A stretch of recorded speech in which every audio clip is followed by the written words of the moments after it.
You'll hear a number of different recordings, and you will have to answer questions on what you hear. There will be time for you to read the instructions and questions, and you will have a chance to check your work. All the recordings will be played once only. The test is in 4 sections. Write all of your answers in the listening question booklet. At the end of the real test, you will be given 10 minutes to transfer your answers to an answer sheet. Now turn to Section 1 of your booklet. Section 1. Listen to the telephone conversation between a student and the owner of a paragliding school and answer the questions 1 to 7. Now you have some time to read questions 1 to 7.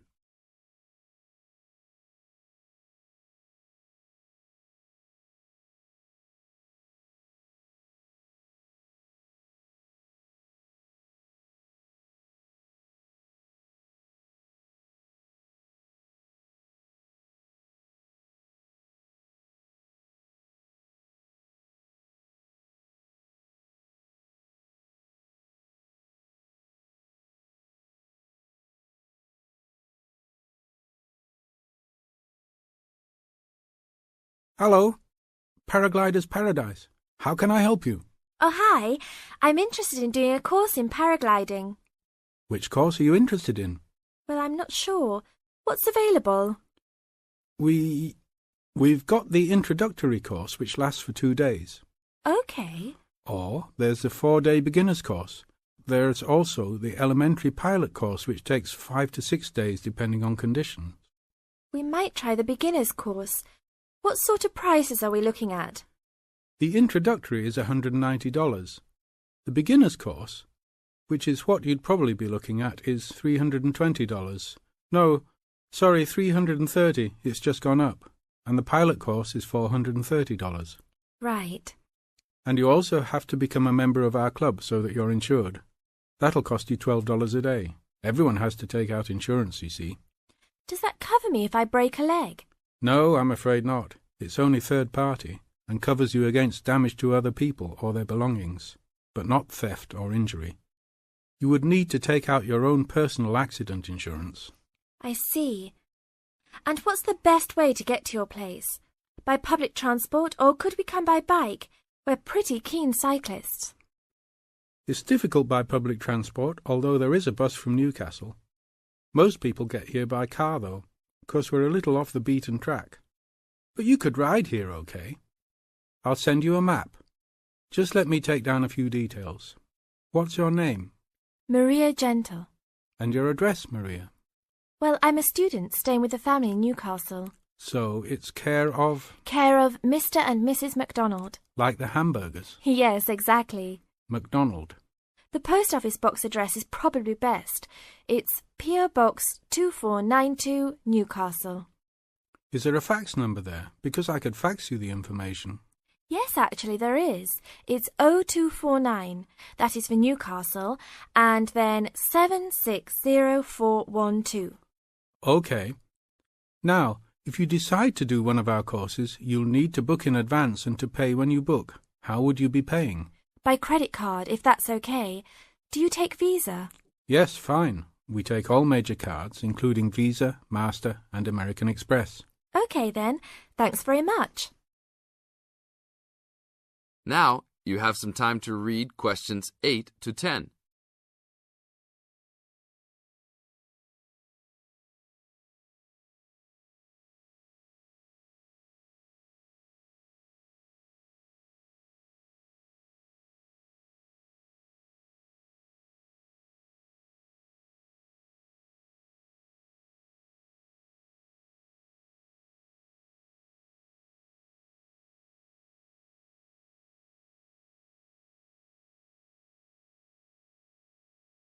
As the conversation continues, answer questions 8 to 10. Hi, Pauline. Hi, Maria. What's that you're reading? Just some information from a paragliding school. It looks really good fun. Do you fancy a go at paragliding? Sure. Do you have to buy lots of equipment and stuff? Not really. The school provides the equipment, but we'd have to take a few things along. Such as? Well, it says here, clothes, wear stout boots, so no sneakers or sandals, I suppose, and clothes suitable for an active day in the hills, preferably a long-sleeve t-shirt. That's probably in case you land in the stinging nettles. It also says we should bring a packed lunch. We do not recommend soft drinks or flasks of coffee. Water is really the best thing to drink. We'd also need to bring suntan lotion and something to protect your head from the sun. Okay, that sounds reasonable. And where would we stay? Well, look, they seem to operate a campsite too, because it says here that it's only $10 a day to pitch a tent. That'd be fine, wouldn't it? And that way we'd save quite a bit because even a cheap hotel would cost money. Or perhaps we could stay in a bed and breakfast nearby. It gives a couple of names here we could ring. I think I might prefer that. Hotels and youth hostels would all be miles away from the farm, and I don't fancy a caravan. No, I agree. But let's take a tent and pray for good weather. Okay, let's do it. What about next weekend? No, I can't. I'm going on a geography field trip. And then it's the weekend before exams, and I really need to study. Okay then. Let's make it the one after the exams. Fine. We'll need a break by then. Can you ring and... This is the end of Section 1. You now have half a minute to check your answers.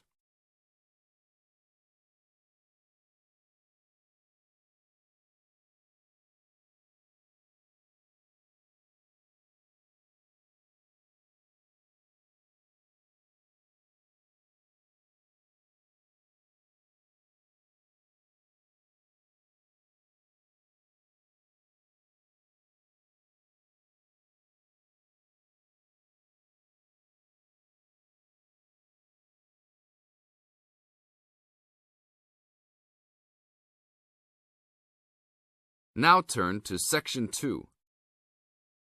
Section 2. You are going to hear an interviewer who is interviewing Alan. He made a great discovery of Mungo National Park. First look at questions 11 to 15.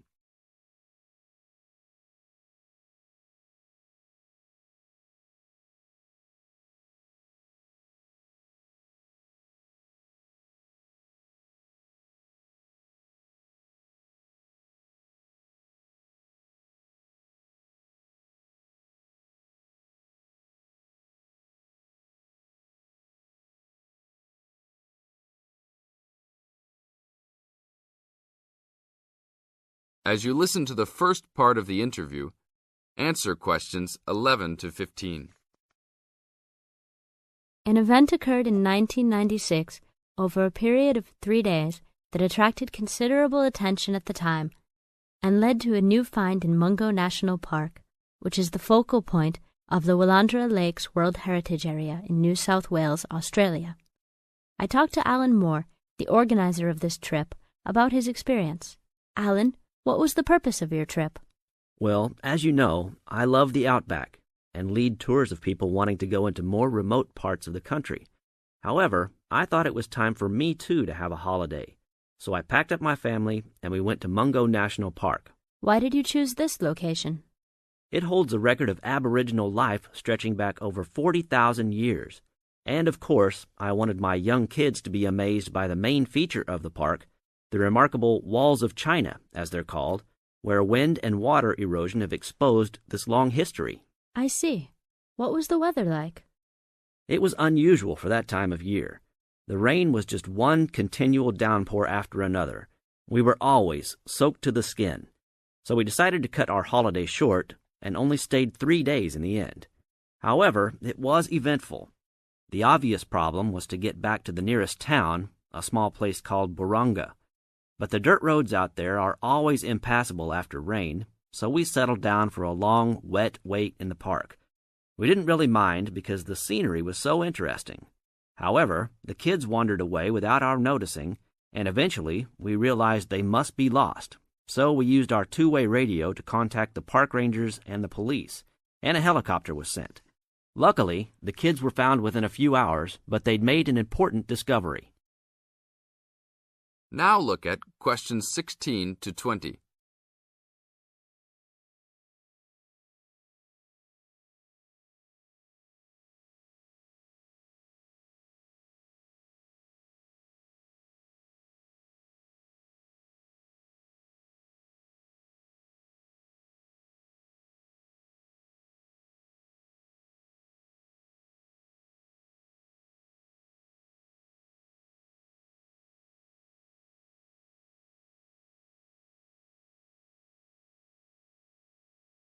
As the talk continues, answer questions 16 to 20. So, the trip was also eventful for another reason, wasn't it? Yes, yes. They led us to some ancient Aboriginal art. The kids had taken shelter in a very small, low cave that was difficult to see from the outside. We were lucky to have another family camping in our location. When they heard us calling the kids, they immediately helped us search for them, and as the hours went by, they also provided us with much-needed support and encouragement. We really appreciated their help, and as we were already soaked through after looking for the kids for a couple of hours, they even made sure we had enough dry clothes to wear. The park ranger managed to get through to us to lead the search, and when the helicopter pilot notified us by two-way radio that he'd seen the children but was unable to land nearby, we were able to eventually find them very excited about what was in their little cave. And what did you think of their cave? Well, after squeezing in, I must say I was impressed, and managed to take a few photos of it before we left. There were many faint markings and dots on the wall. It was difficult to tell what they represented because they were so small, but people from the museum who have since visited there said the markings were similar to some other findings in the area, and later confirmed they were very old. Although it's now a protected site, the children like to call it their cave, and are allowed to visit it when a ranger can go with them. Thank you, Alan. If you go to Mungo National Park, you can see the entrance to the cave and some of Alan's photos at the ranger's station. Alan continues to lead tour groups in the outback, and if you want further information... This is the end of Section 2. Now you have half a minute to check your answers.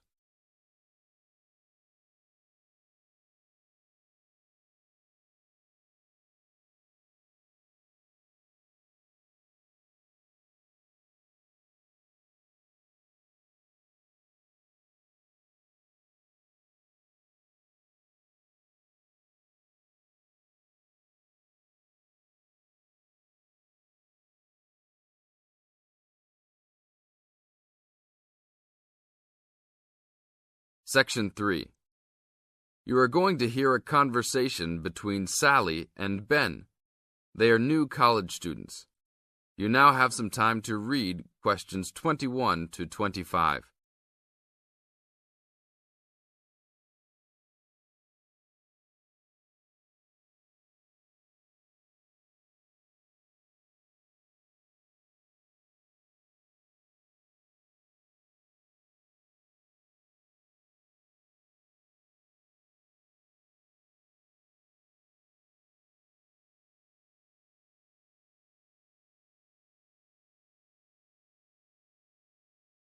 Now, listen to the first part of the conversation and answer questions 21 to 25. Hi, Ben. Sally. How are you? Fine. I wondered if I'd run into you. When did you get here? I only arrived last night, just in time. I prefer to travel on Sundays to miss the working rush. I suppose you arrived in plenty of time. Oh, I've been here for 4 days now, so it must have been Thursday that I arrived. I like to have a good chance to look around and settle in. I should have come earlier too. I'm hoping to get a part-time job. Well, you've no time today, I suppose. Do you still plan to be an architect? Yes, it's what I've always wanted to do. And you were planning to do economics, weren't you? Yes, I was, but now I've decided on psychology instead. How many textbooks do you have to get? I've been given this long list, and I'm sure they'll cost a fortune. See? That looks a lot. It's longer than my list. Well, it's 14 all told. so I might use library copies instead of buying some of them. What about you? I'll probably buy the whole lot of mine because I only have 5 on my list, although I'm sure there are many more I'll have to read. Luckily, we don't have to read them all straight away. Have you got your class timetable yet? It came with the book list. When do your lectures start? Tuesday. That's tomorrow. How about yours? Oh, I've got an extra day, the day after yours start. Now you have some time to read questions 26 to 30.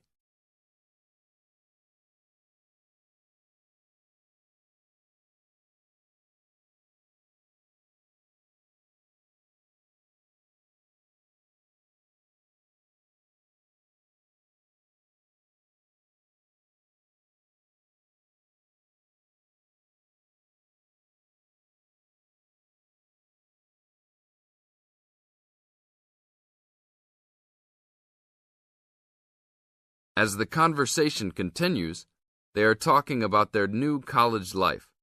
Listen carefully and answer questions 26 to 30. It's nothing like school, is it? Not so far, and the lectures will certainly be different. Do you have any special approach for keeping up with lectures and the amount we have to read? Well, I usually try to read every word in a book, in case I miss something important. So I suppose I'll try to write down every word of the lecture if I can. Oh, I couldn't do that. I'd get cramp in my fingers, and I wouldn't really hear what was being said. I usually skim a book when I read, and underline key parts, so I guess I'll try to make notes on the main points of the lecture. Have you thought of using a cassette recorder? You mean to record the lecture? Yep. Then you could make really good notes. Is it allowed? I think so. It must be. Plenty of people seem to do it. It has to be better than trying to write every word as you listen. Anyway, what's your first lecture about? Oh, it's on the Industrial Revolution. The Industrial Revolution? Sounds boring to me. Not really. It made a big difference to everything, including architecture eventually. So what's your first lecture about? It's about what separates humans from other animals. Okay. Look, I was on my way to the library to check out some of these books on my list. I have a tutorial paper to give in a couple of weeks. Oh, what's the topic? Well, I think our lecturer must have trouble thinking up topics. The topic is, why study architecture? I don't know. It could give you a chance to set out what you want to do. I guess so. Have you been given any tutorials to do yet? Yes. Mine is called Needs for Sleep. Sounds almost as interesting as mine. This is the end of Section 3. You now have half a minute to check your answers.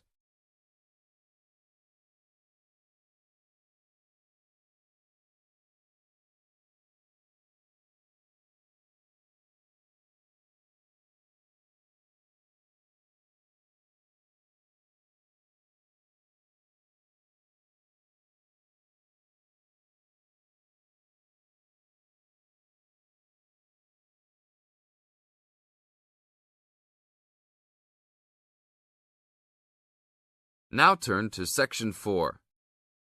Section 4. In this section, you are going to hear a talk introducing the courses and entry requirements of the Department of Psychology. You now have some time to look at questions 31 to 35.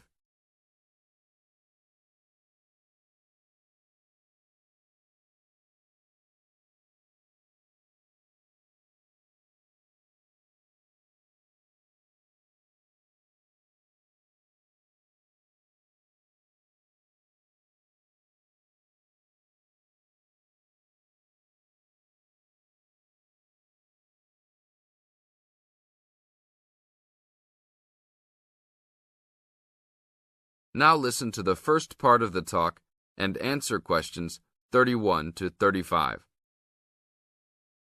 Good morning and welcome to the Department of Psychology's Information Day for new and intending students. I'm the head of the department and today we plan to give you a clear idea of the main courses we offer, their entry requirements, duration, and the types of jobs you might obtain after gaining these qualifications. During the course of the day, I hope you will take the opportunity to talk to staff and attend information sessions for particular courses that may interest you. Some of these courses are open to school leavers, but some have particular entry requirements, so it is important to note these.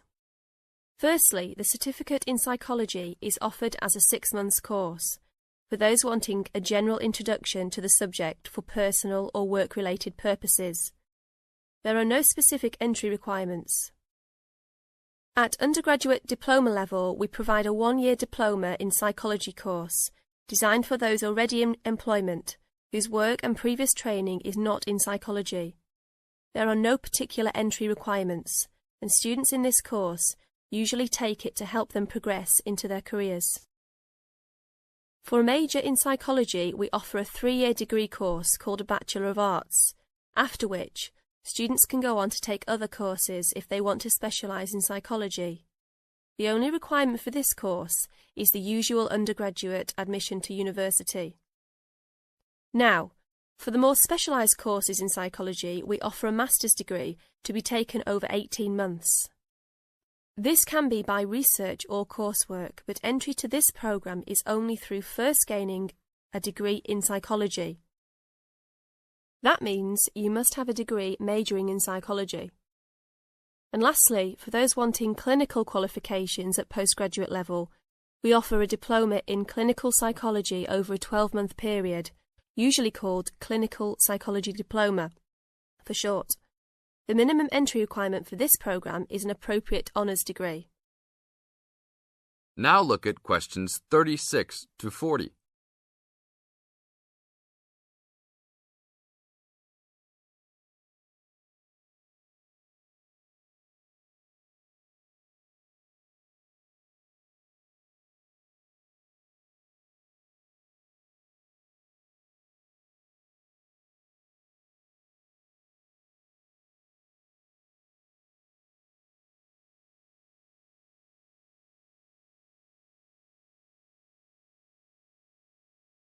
Listen carefully and answer questions 36 to 40. Now, it's also important that you have some understanding of the types of work these courses can prepare you for, and it's useful to know the relationship between the work you might do after you complete the course and the work of others who have studied different courses in psychology. As I said before, the Certificate in Psychology is for personal interest or possibly for work-related purposes, but doesn't qualify you in any particular way. Our students in this course can range from women who have stopped work to care for their children and the children have now commenced school, to the support staff in a specialised publishing company. They really vary a lot. The undergraduate diploma usually attracts people working in offices such as banks or in some government departments. If you gain a degree with a major in psychology, again, you are not professionally trained, but this could enable you to undertake further training to obtain professional qualifications, or it might just be part of a first degree that will help you to get a good job that doesn't require particular specialisation at that stage. After completing a master's degree, you would expect to have some specialisation, perhaps in research or on a particular aspect of psychology, such as child development. For those who also have a clinical diploma, there are a wide range of jobs available. Some focus on helping people with personal adjustment or family problems. Others might concentrate more on using psychological tests, or perhaps working in particular institutions, such as those for the mentally ill, or in prisons. There are many other job opportunities, so if you are interested to discuss possibilities with any of the staff today. This is the end of Section 4. You now have half a minute to check your answers.